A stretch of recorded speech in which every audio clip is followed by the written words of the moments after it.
Hello all welcome back to C S YouTube channel. Cine ಸಂಡೆಯ cine ಸುದ್ದಿ ಎಪಿಸೋಡ್ಗೆ ನಿಮ್ಗೆಲ್ರಿಗೂ ಸ್ವಾಗತ. ಈ ವಾರ ಕನ್ನಡ ಇಂಡಸ್ಟ್ರಿಯಲ್ಲಿ ಏನೇನೆಲ್ಲ ಆಯಿತು, ಯಾವೆಲ್ಲ ಸಿನಿಮಾಗಳ ಅನೌನ್ಸ್ಮೆಂಟ್ ಆಗಿದೆ, ಯಾವೆಲ್ಲ ಸಿನಿಮಾಗಳ ಟ್ರೈಲರ್ ಟೀಸರ್ಗಳು ಬರ್ತಿದೆ, ಹಾಗೆ ಇನ್ನೂ ಹಲವಾರು ವಿಷಯಗಳ ಬಗ್ಗೆ ಈ ವಿಡಿಯೋದಲ್ಲಿ ತಿಳಿಸ್ಕೊಡ್ತಾ ಹೋಗ್ತೀನಿ.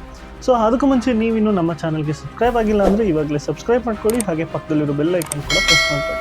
ಮೊದಲದಾಗಿ ಈ ವಾರ ರಿಲೀಸ್ ಆದಂಥ ಸಿನಿಮಾಗಳನ್ನ ನೋಡೋದಾದರೆ, ಈ ವಾರ ಕನ್ನಡ ಇಂಡಸ್ಟ್ರಿಯಲ್ಲಿ ಅಧಿಪುತ್ರ, ಅನ್ಲಾಕ್ ರಾಘವ, ಗಜರಾಮ, ಮಿಸ್ಟರ್ ರಾಣಿ ಈ 4 ಸಿನಿಮಾಗಳು ರಿಲೀಸ್ ಆಗಿ ಒಂದು ತಕ್ಕ ಮಟ್ಟದ ರೆಸ್ಪಾನ್ಸ್ನ ತೊಗೊತಾ ಇದ್ದಾವೆ. ಎಲ್ಲ ಸಿನಿಮಾಗಳು ಕೂಡ ಹೊಸಬ್ರ ತಂಡದ ಸಿನಿಮಾಗಳೇ, ಎಲ್ಲ ಕೂಡ ಕಮರ್ಷಿಯಲ್ ಎಲಿಮೆಂಟ್ ಇರುವಂಥ ಸಿನಿಮಾಗಳೇ ಆಗಿದ್ದಾವೆ. ಎಲ್ಲ ಸಿನಿಮಾಗಳು ಒಂದೊಂದು ಕಡೆ ಒಂದೊಂದು ರೀತಿಯಲ್ಲಿ ಪ್ರಶಂಸೆಗಳನ್ನ ಪಡಿತಾ ಇದ್ದಾವೆ. ಹಾಗೆ ತೆಲುಗು ಇಂಡಸ್ಟ್ರಿಯಿಂದ ತಂಡೇಲ್ ಸಿನಿಮಾ ರಿಲೀಸ್ ಆಗಿತ್ತು. ಇದರಲ್ಲಿ ನಾಗ್ ಚೈತನ್ಯ ಮತ್ತು ಸಾಯಿ ಪಲ್ಲವಿ ಅವರು ಅಭಿನಯಿಸಿದ್ರು. ಇವರಿಬ್ಬರ ಲವ್ ಸೀಕ್ವೆನ್ಸ್ಗಳು ತುಂಬ ಚೆನ್ನಾಗಿದೆ. ಬಟ್ ಓವರ್ ಆಲ್ ಸಿನಿಮಾ ಒಂದು ಲೆವೆಲ್ ಓಕೆ, ಬಟ್ ಸೂಪರ್ ಅಂತ ಹೇಳೋಕ್ಕಾಗಲ್ಲ, ಒಂದು ಲೆವೆಲ್ ಓಕೆ ಅನ್ನೋ ಥರ ಇದೆ. ಮತ್ತೊಂದು ತಮಿಳಿನ ವಿಡುಮುರುಚಿ ಸಿನಿಮಾ ರಿಲೀಸ್ ಆಗಿತ್ತು. ಇದರಲ್ಲಿ ತಲಾ ಅಜಿತ್ ಅವರು ಹೀರೋ ಆಗಿ ನಟಿಸಿದ್ರು. ಇದೊಂದು ರೋಡ್ ಆ್ಯಕ್ಷನ್ ಡ್ರಾಮಾ ಅಂತ ಹೇಳ್ಬೋದು. ಇದು ಒಂದು ಇಂಗ್ಲೀಷ್ ಸಿನಿಮಾದ ರೀಮೇಕ್ ಅಂತ ಹೇಳಲಾಗ್ತಾ ಇದೆ. ಬಟ್ ಸಿನಿಮಾ ನೋಡೋದಕ್ಕೆ ಓಕೆ, ಬಟ್ ಸೋ ಗುಡ್ ಅನ್ನೋ ಥರ ಏನೂ ಇಲ್ಲ, ನೋಡ್ಬೋದು ಅನ್ನೋದು ರೀತಿಯಲ್ಲಿ ಇದೆ. ಇನ್ನು ಮುಂದಿನ ವಾರ ರಿಲೀಸ್ಗೆ ರೆಡಿ ಆಗಿರೋಂಥ ಸಿನಿಮಾಗಳು, ಅದರಲ್ಲೂ ತುಂಬ ಹೈಲೈಟ್ ಆಗಿರೋ ಸಿನಿಮಾ ಅಂದರೆ ಅದು ಸಿದ್ಲಿಂಗು 2. ಸಿದ್ಲಿಂಗು ಸೀಕ್ವೆಲ್ ಆಗಿರೋದ್ರಿಂದ ಇದ್ರ ಮೇಲೆ ತುಂಬ ಎಕ್ಸ್ಪೆಕ್ಟೇಷನ್ ಇದೆ. ಹಾಗೆ ಫಸ್ಟ್ ರ್ಯಾಂಕ್ ರಾಜು ಹೆಸರುವಾಸಿಯಾಗಿದ್ದಂಥ ಗುರುನಂದನ್ ಅವರು ಈಗ Raju the James bond cinema ಮುಖಾಂತರ ಫೆಬ್ರವರಿ 14ಕ್ಕೆ ಬರ್ತಾ ಇದ್ದಾರೆ. ಹಾಗೂ ಪೃಥ್ವಿ ಅಂಬರ್ ಮತ್ತು ಪ್ರಮೋದ್ ಅವರು ನಟಿಸಿರುವಂಥ ಬೋನಂ ಗಗನಂ ಸಿನಿಮಾ ಕೂಡ ಇದೇ ವಾರ 14ನೇ ತಾರೀಕು ರಿಲೀಸ್ ಆಗ್ತಾ ಇದೆ. ಫೆಬ್ರವರಿ 14 ವ್ಯಾಲೆಂಟೈನ್ಸ್ ಡೇ ಪ್ರಯುಕ್ತ ಒಂದು 3 ಸಿನಿಮಾಗಳು ಲವ್ ಸ್ಟೋರಿ ರಿಲೇಟೆಡ್ ಇರೋ ಸಿನಿಮಾಗಳೇ ಬರ್ತಾ ಇದೆ. But Raju the James Bond ಒಂದೊಂದು ಕಾಮಿಡಿ ಎಂಟರ್ಟೈನರ್ ಸಿನಿಮಾ ಅಂತಲೇ ಹೇಳ್ಬೋದು. ಇತ್ತೀಚೆಗೆ OTTಯಲ್ಲಿ ರಿಲೀಸ್ ಆಗಿರೋ ಸಿನಿಮಾಗಳನ್ನ ನೋಡೋದಾದ್ರೆ, ತೆಲುಗಿನ ಗೇಮ್ ಚೇಂಜರ್ ಸಿನಿಮಾ ಅಮೆಝಾನ್ ಪ್ರೈಮ್ನಲ್ಲಿ ಅವೈಲೇಬಲ್ ಇದೆ, ಕನ್ನಡದಲ್ಲಿ ಕೂಡ ಅವೈಲೇಬಲ್ ಇದೆ. ಹಾಗೆ ಕನ್ನಡದ ತುಂಬ ಜನ ಹೊಸಬ್ರು ಹಳಬ್ರು ಎಲ್ಲ ಸೇರಿ ಮಾಡಿರುವಂಥ ಮರ್ಯಾದೆ ಪ್ರಶ್ನೆ ಸಿನಿಮಾ ಕೂಡ ಅಮೆಝಾನ್ ಪ್ರೈಮಲ್ಲಿ ಈಗ ಅವೈಲೇಬಲ್ ಆಗಿದೆ.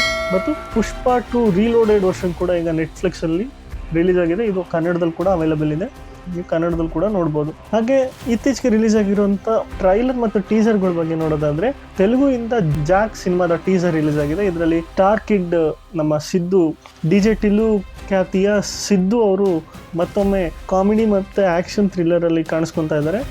ಜಾಕ್ ಸಿನಿಮಾದ ಟ್ರೈಲರ್ ನೋಡೋದಕ್ಕೆ ತುಂಬ ಇಂಟ್ರೆಸ್ಟಿಂಗ್ ಆಗಿತ್ತು. ಹಾಗೆ ಜೂನಿಯರ್ ಕಿಚ್ಚ ಸಂಚಿತ್ ಅವರ ಹೊಸ ಸಿನಿಮಾ ಆದಂಥ ಪಚ್ಚ ಸಿನಿಮಾದ ಟೀಸರ್ ಮತ್ತು ಟೈಟಲ್ ಅನೌನ್ಸ್ಮೆಂಟ್ ಆಯಿತು. ಇದು ಕೂಡ ತುಂಬ ನೋಡೋಕ್ಕೆ ಚೆನ್ನಾಗಿದೆ. ಹಾಗೆ ಜಿಂಗೋ ಸಿನಿಮಾದಿಂದ ಡಾಲಿ ಧನಂಜಯ ಅವರ ಮದುವೆಗೆ ಇನ್ವಿಟೇಷನ್ ಕೊಡೋ ರೀತಿ ಜನಗಳಿಗೆ ಒಂದು ಬಾಯ್ ಬಾಯ್ ಬ್ಯಾಚುಲರ್ ಅನ್ನೋ ವಿಡಿಯೋ ರಿಲೀಸ್ ಆಗಿತ್ತು. ಇದು ಕೂಡ ಜಿಂಗೋ ಸ್ಟೈಲಲ್ಲಿ ಇನ್ವಿಟೇಷನ್ ಕೊಡ್ತಾ ಇದ್ದಾರೆ. ಇನ್ನು ವಿಡಿಯೋ ನೋಡೋದಕ್ಕೆ ತುಂಬ ಚೆನ್ನಾಗಿದೆ ಪ್ರೊಮೋ.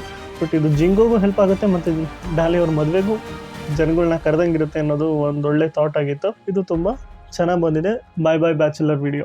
ಈ ವಾರ ರಿಲೀಸ್ ಆದಂಥ ಸಾಂಗ್ ಅಲ್ಲಿ ಮುಖ್ಯವಾಗಿ ನಮ್ಮ ಕಿಚ್ಚ ಸುದೀಪ್ ಅವರ ಮ್ಯಾಕ್ ಸಿನಿಮಾದ ಹಂಟರ್ ವಿಡಿಯೋ ಸಾಂಗ್ ಬಂದಿದೆ. ಇದು ಕಂಪ್ಲೀಟ್ ಆಕ್ಷನ್ ವಿಡಿಯೋ ಕಟ್ಸ್ನ ಆ್ಯಡ್ ಮಾಡಿ ಒಂದು ವಿಡಿಯೋ ಸಾಂಗ್ ಮಾಡಿದ್ದಾರೆ. ಇದು ಕೂಡ ತುಂಬ ಚೆನ್ನಾಗಿ ಬಂದಿದೆ.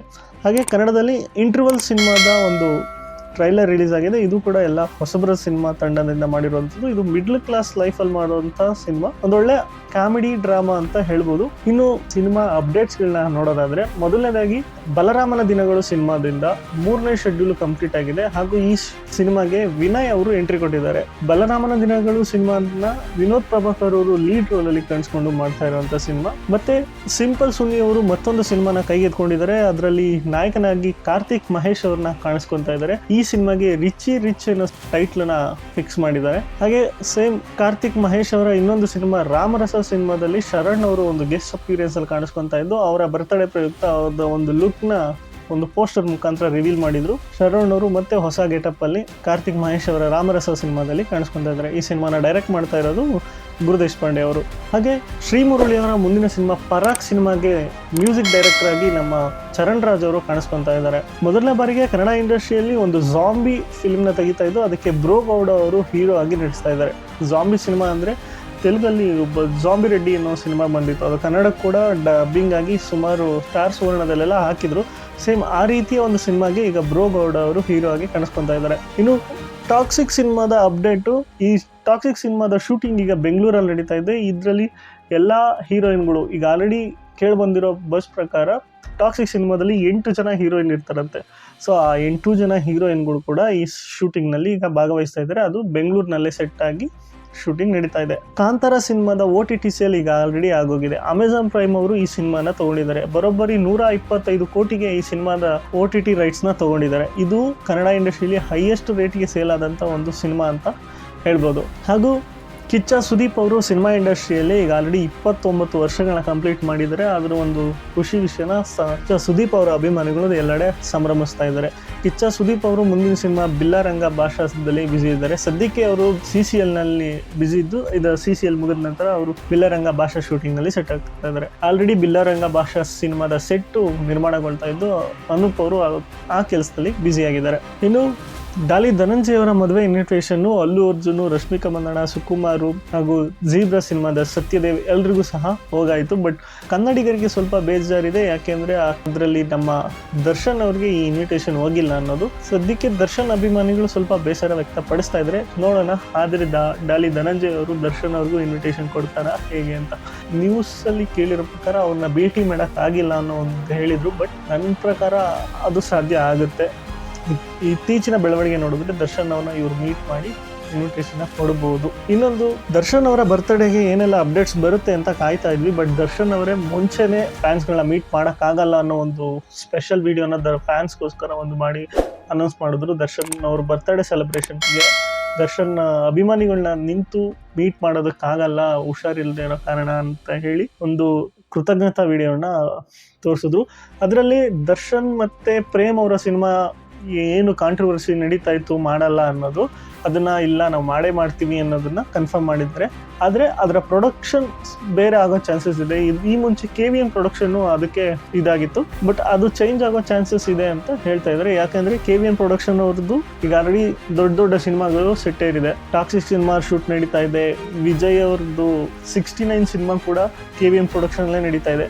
ಸೊ ಈ ಪ್ರೊಡಕ್ಷನ್ ಅವ್ರಿಗೆ ಬೇರೆ ತುಂಬ ದೊಡ್ಡ ಸಿನಿಮಾಗಳು ಇರೋದ್ರಿಂದ ಈ ಸಿನಿಮಾಗೆ ಎಲ್ಲಿ ಎಫೆಕ್ಟ್ ಆಗುತ್ತೋ ಏನೋ ಗೊತ್ತಿಲ್ಲ, ಪ್ರೊಡಕ್ಷನ್ ಚೇಂಜ್ ಆಗುವಂಥ ಚಾನ್ಸಸ್ ಇದೆ. ಹಾಗೆ ದರ್ಶನ್ ಅವರ ಮತ್ತೊಂದು ಸಿನಿಮಾ ಒಪ್ಕೊಂಡಿದ್ರು ಸೌರಪ್ಪ ಬಾಬು ಅನ್ನೋರ ಕಡೆಯಿಂದ. ಇವರು ಕೋಟಿಗೊಬ್ಬ 3, ಪೃಥ್ವಿ ಈ ಸಿನಿಮಾಗಳನ್ನ ತೆಗೆದಂಥ ಪ್ರೊಡ್ಯೂಸರು. ಅವರ ಹಣನ ಇವರು ವಾಪಸ್ ಮಾಡಿದ್ದಾರೆ. ಅದನ್ನು ಕೂಡ ದರ್ಶನ್ ಅವರೇ ಕನ್ಫರ್ಮ್ ಮಾಡಿದ್ದಾರೆ. ಈಗ ಸದ್ಯಕ್ಕೆ ದರ್ಶನ್ ಅವರು ಆಪರೇಷನ್ಗೂ ಮುಂಚೆ ಡೆವಿಲ್ ಸಿನಿಮಾನ ಕಂಪ್ಲೀಟ್ ಮಾಡಿ ಆಮೇಲೆ ಆಪರೇಷನ್ ಮಾಡಿಸ್ಕೊಳ್ಳೋದಾಗಿ ಹೇಳ್ತಾ ಇದ್ದಾರೆ. ಸೊ ಡೆವಿಲ್ ಸಿನಿಮಾ ಮುಗಿದ ಮೇಲೆ ದರ್ಶನ್ ಅವರು ಹಾಸ್ಪಿಟ್ಲಲ್ಲಿ ಆಪರೇಷನ್ ಮುಗಿಸ್ಕೊಂಡು ನೆಕ್ಸ್ಟ್ ತರುಣ್ ಸುಧೀರ್ ಅವರ ಡೈರೆಕ್ಷನಲ್ಲಿ ಬರ್ತಾ ಇರುವಂಥ D59 ಸಿನಿಮಾನ ಕಂಟಿನ್ಯೂ ಮಾಡ್ತಾರೆ. ಅದಾದಮೇಲೆ ದರ್ಶನ್ ಮತ್ತು ಪ್ರೇಮ್ ಅವರ ಸಿನಿಮಾ ಕೂಡ ಸೆಟ್ ಇರುತ್ತೆ. ಸೊ ಇದಿಷ್ಟು ಈ ವಾರದ ಸಿನಿ ಸಂಡೇ ಸಿನಿ ಸುದ್ದಿ ಎಪಿಸೋಡ್ಸ್. ಇದರಲ್ಲಿ ನಿಮಗೆ ಯಾವೆಲ್ಲ ವಿಷಯಗಳು ಇಷ್ಟ ಆದೋ ಅನ್ನೋದನ್ನ ಕಮೆಂಟ್ ಮಾಡಿ ತಿಳಿಸಿ. ವಿಡಿಯೋ ಇಷ್ಟ ಆಗಿದ್ರೆ ಲೈಕ್ ಮಾಡಿ. ಹಾಗೆ ವಿಡಿಯೋ ಬಗ್ಗೆ ನಿಮ್ಗೆ ಏನು ಅನ್ನಿಸ್ತು ಅನ್ನೋದನ್ನ ಕಮೆಂಟ್ ಮಾಡಿ ಅಂತ ಹೇಳ್ತಾ ವಿಡಿಯೋನ ಇಲ್ಲಿಗೆ ಮುಗಿಸ್ತಾ ಇದ್ದೀನಿ. ಮತ್ತೆ ಸಿಗ್ತೀನಿ ಮತ್ತೊಂದು ವಿಡಿಯೋದಲ್ಲಿ. ಅಲ್ಲಿವರೆಗೂ ಬಾಯ್, ಸೈನಿಂಗ್ ಆಫ್, CS.